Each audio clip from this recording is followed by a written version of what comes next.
Do you ever feel like you're just too much for everyone, or maybe just too hard to love?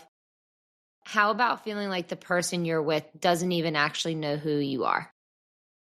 If this one hits, sit tight. We're jumping into it today. Hey everyone, welcome back to Chasing Stability, where all of us are lost and confused, but still hopeful. I'm your host, Mackenzie, and I'm just going to be honest with you guys for a second here to start off this episode. Not everything about me is easy to love. There, I said it. And if you know me, you already know that this is true.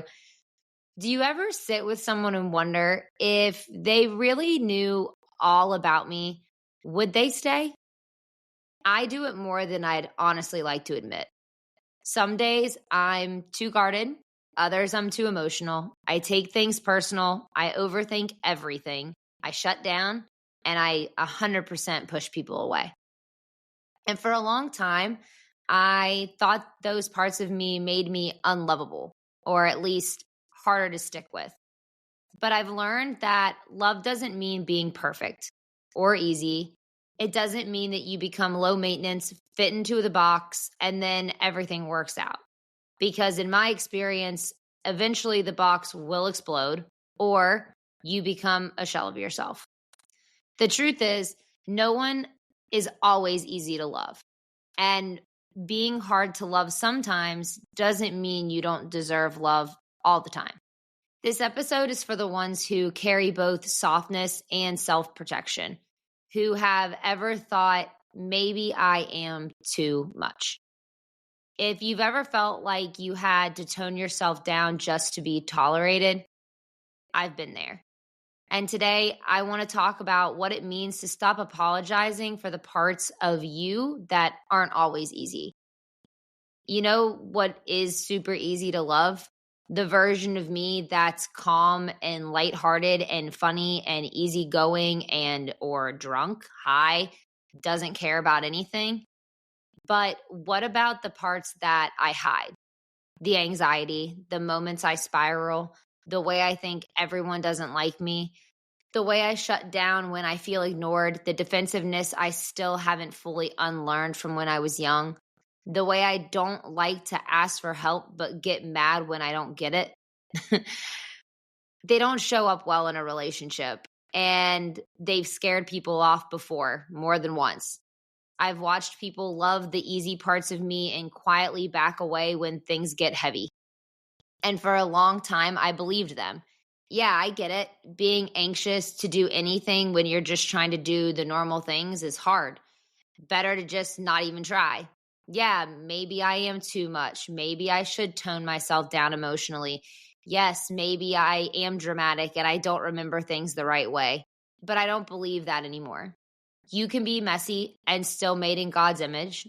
You can be healing and still be lost. You can be complex and still be completely worthy of love. I used to try really hard to be the version of myself I thought someone could fall in love with. You know what I mean, right? The cool girl. We've all seen her. The girl who's always unbothered or low maintenance, effortlessly hot and never asking for anything. She drinks beer. She gets high. She doesn't care who he follows on Instagram. She never overreacts to a text and definitely never cries. And somewhere along the way, many of us were told that becoming her was the key to being loved. The cool girl isn't a real person. She's a performance, a mask, if you will. And I wore it for way too long because when people told me I was too emotional, too intense, and too serious, I figured, okay, I'll just water myself down, smile more, talk less than I normally did, never ask questions, and never say you're hurt. But here's what they don't tell you. When you fake being chill for love, you end up choking on your own silence. You lose yourself in that performance. And the worst part, they don't love you more. They love the version of you that you created to be easier for them. And that version isn't sustainable and never existed, really. That version is fake.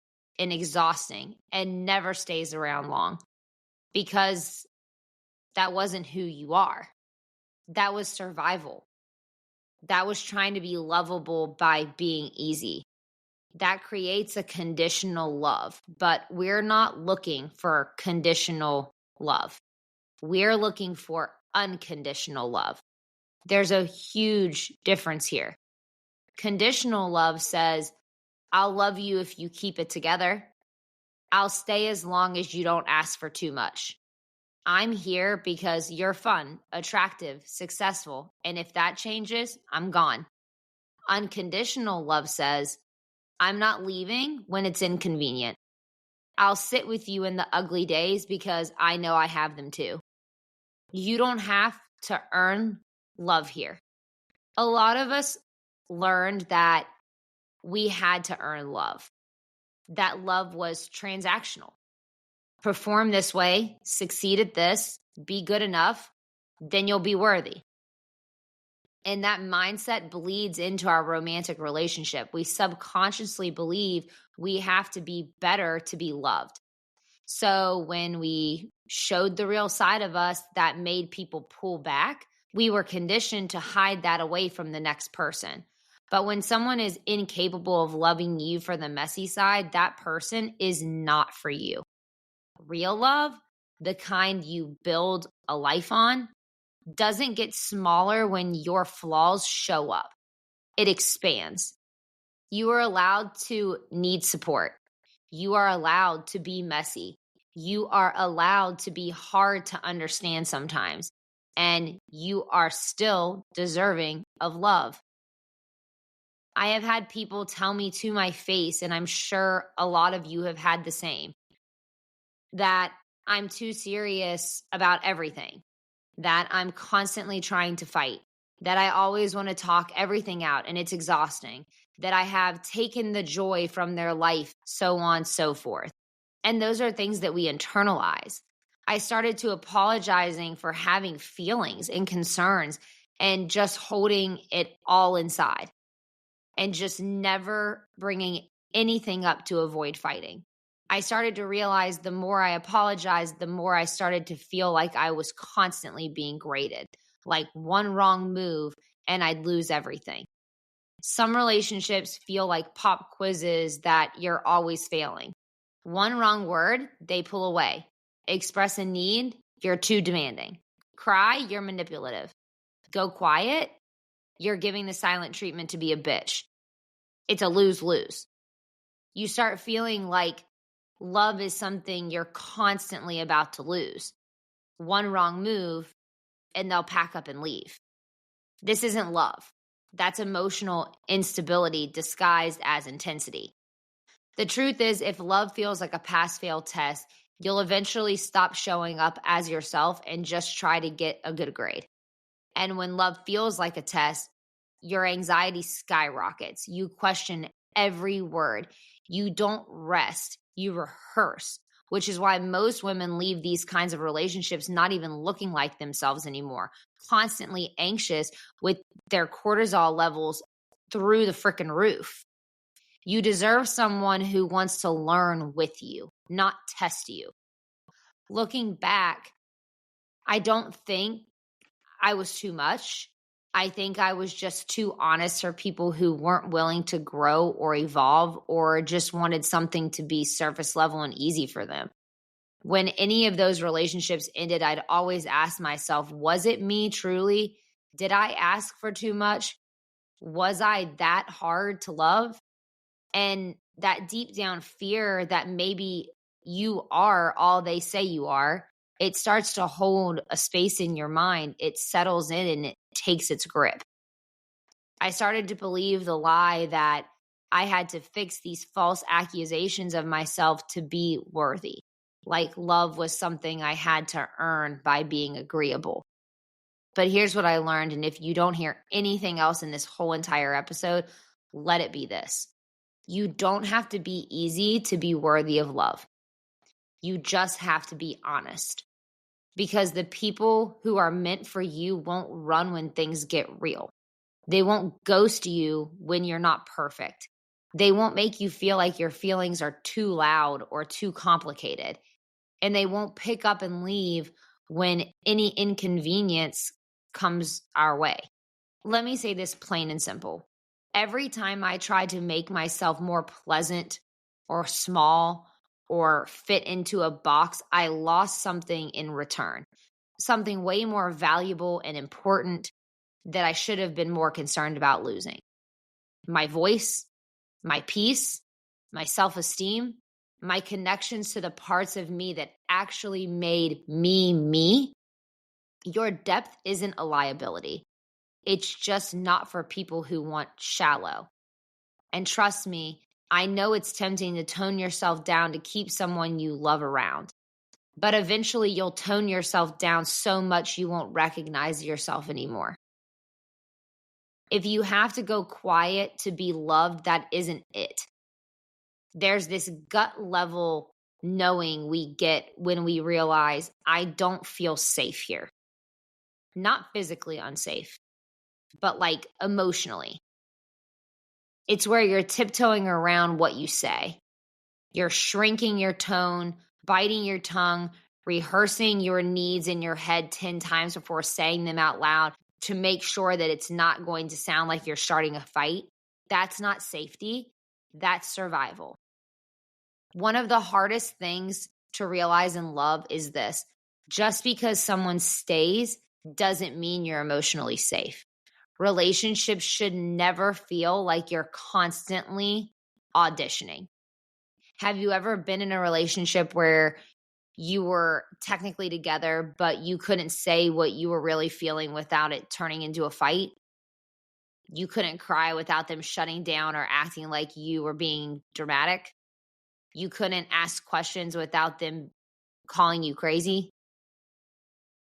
If you can't be anxious, honest, moody, passionate, uncertain without feeling like you'll be punished for it or left, that's not love.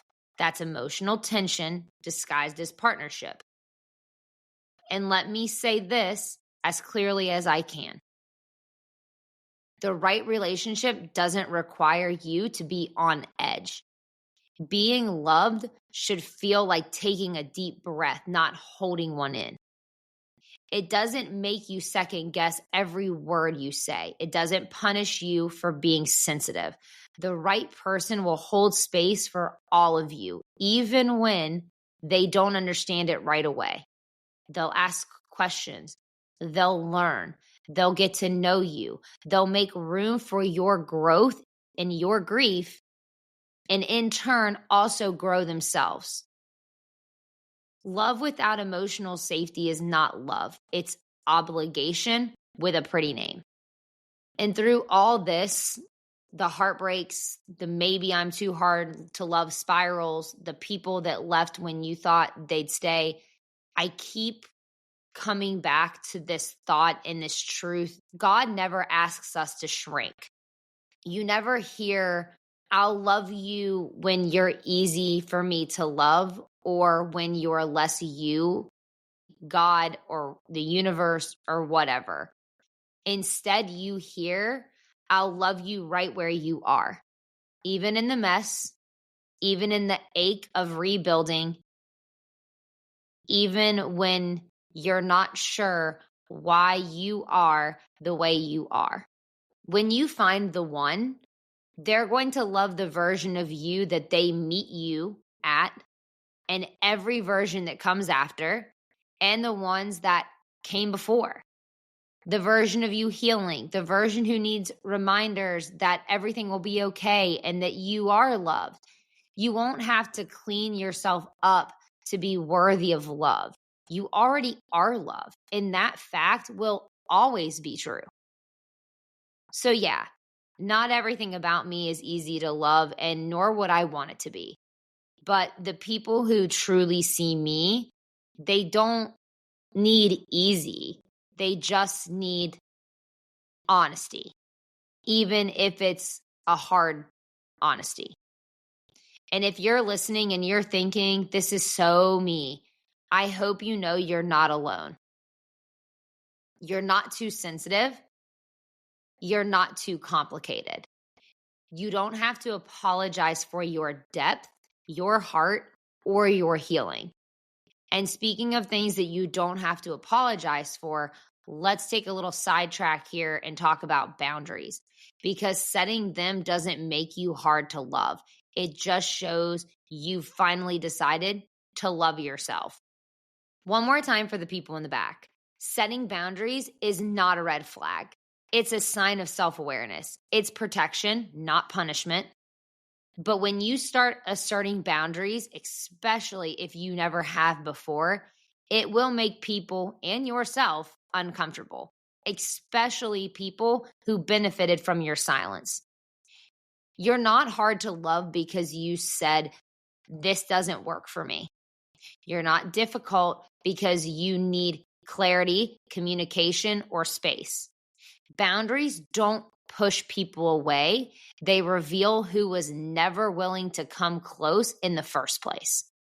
You're allowed to say, that tone doesn't work for me. I need more reassurance when I'm anxious. I love you, but I need a little time for me. The problem is you're not meant for surface level love that we're trained for before we even know what we're doing. Early on in relationships, many of us start performing ease, performing chill, performing low maintenance, because somewhere along the way, someone taught us that being liked was more important than being honestly, truly known. Maybe it was a parent who only gave praise when you were quiet and well-behaved. Maybe it was a partner who shut down every time you got emotional. Maybe it was a friend who made you feel annoying for having a bad day.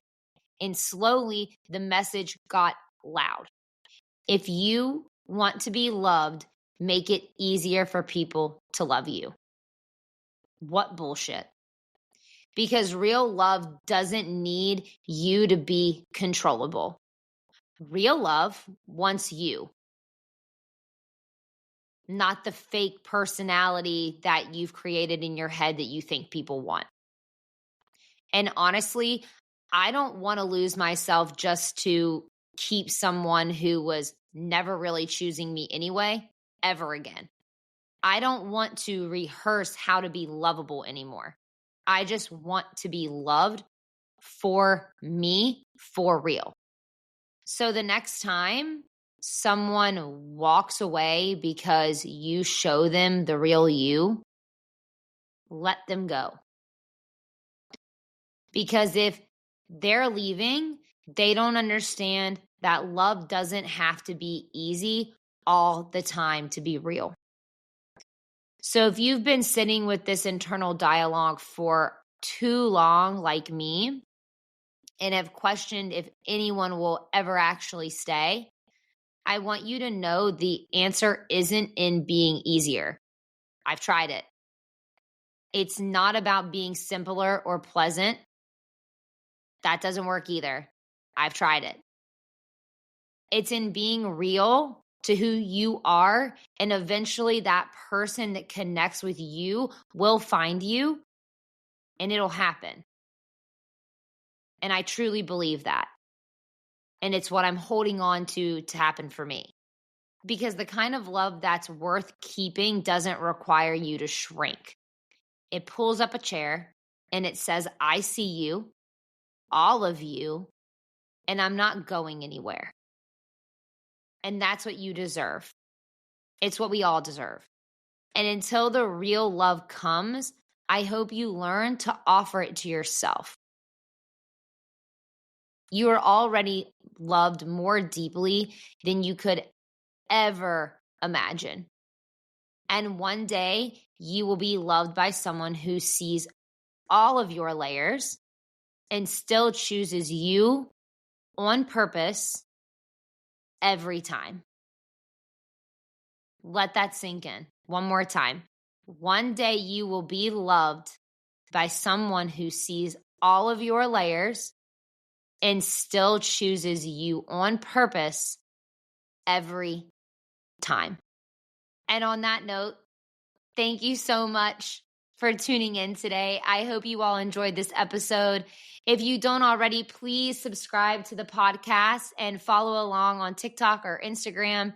And if you know somebody that needs to hear this episode more than you, go ahead and give it a share. I hope you all have a great rest of your day. This is Chasing Stability, and I'll meet you in the in-between next Tuesday.